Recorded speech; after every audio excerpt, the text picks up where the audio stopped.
நான் ஆதாரம் இல்லாமல் எதையுமே பேச மாட்டேன். புள்ளி விவரங்களோடு தான் வந்து பேசுவேன். என் கையில் டேட்டா பேஸ் இருக்குது அப்படின்னு கையில் புக்கோட ஒருத்தர் வந்து பேசியிருக்காரு. யார் அவர்? பாமக தலைவர் அன்புமணி ராமதாஸ் அவர்கள் தான். என்னன்னா, உரிமை மிக்க தலைமுறை காக்கன்னு ஒரு கூட்டம் நடக்குது. அது செஞ்சியில் நடந்தப்போ தான் கையில் ஒரு புக்கோட வந்திருக்கார். அந்த புக்குக்கு பேர் விடியல் எங்கே. அது அவரே உட்காந்து ஒரு மாசமாக ரெடி பண்ணியிருக்காரு. இதுக்குள்ளே என்ன இருக்குது அப்படின்னு கேட்டிங்கன்னா அதுக்கு விளக்கம் சொல்கிறாரு. இந்த புக்கு ஒன்றும் சாதாரண புக்கு இல்லை, நிறைய சூட்சமங்களும் ரகசியங்களும் இதுக்குள்ளே இருக்குது. இதை நான் ஒரு மாதம் ஆச்சு தயார் பண்ணுறதுக்கு.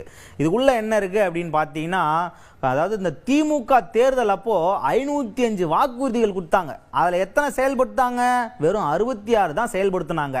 அந்த 66 என்னென்ன, இவங்க என்னென்னலாம் விட்டு போச்சு, இதெல்லாம் தான் இந்த புக்கில் இருக்குது. அதாவது நான் வந்து சாதாரணமாக எதையும் பேச மாட்டேன், புள்ளி விவரங்களோடு தான் வந்து பேசுவேன்.